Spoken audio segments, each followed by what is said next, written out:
In this video, you will learn how to fix shopping cart page not working after adding product to the cart. Follow these simple steps.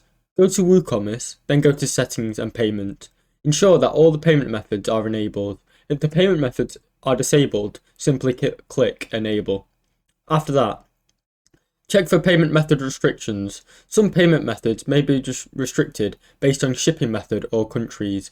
Go to WooCommerce, Settings, then Shipping, to check if the shipping method match with your payment gateway restrictions. Also, ensure that WooCommerce is fully updated, because if it is out of date, it will malfunction. Go to Dashboard, Updates, and ensure WooCommerce is updated. Sometimes, deactivate conflicting plugins. Other plugins can conflict with payment gateways, so go to Plugins, Install Plugins, and deactivate any recently installed plugins. Check the payment method appears, and if it does, reactivate the plugins one by one to identify the conflict.